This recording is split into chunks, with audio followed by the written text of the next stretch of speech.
I'm Ben Brown with the ABC 15 political team. The sticker shock is real as people are getting their first looks at the skyrocketing premiums. We're hearing from health policy experts as the battle in Washington continues over the expiring tax credits. So how did we even get here? These credits were first implemented in 2021, and then they were extended in the Inflation Reduction Act a couple of years later.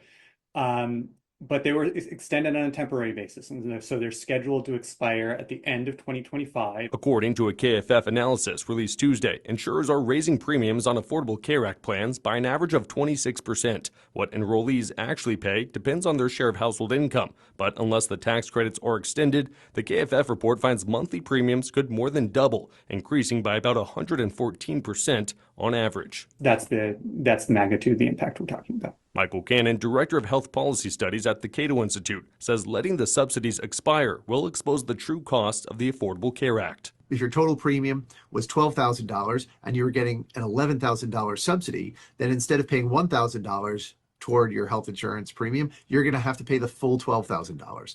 Now, you can call that a 1,100% increase, and that's accurate. But the most important thing to remember is that is the full cost of Obamacare, including all of the unnecessary regulations that are doubling your premiums. If these Obamacare tax credits are not extended, are we going to be facing kind of a health crisis in this country?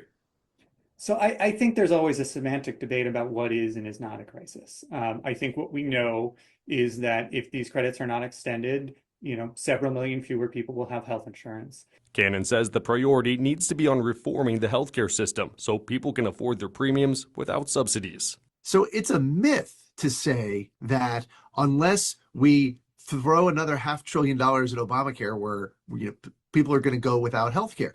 People are going to go without health care in Obamacare, and it's not making health care universal. We need to take steps to make health care more universal. The longer Congress waits to act on whether to extend the subsidies, the more complicated it will be to implement. But experts say there is still time. Ben Brown, ABC 15, Arizona.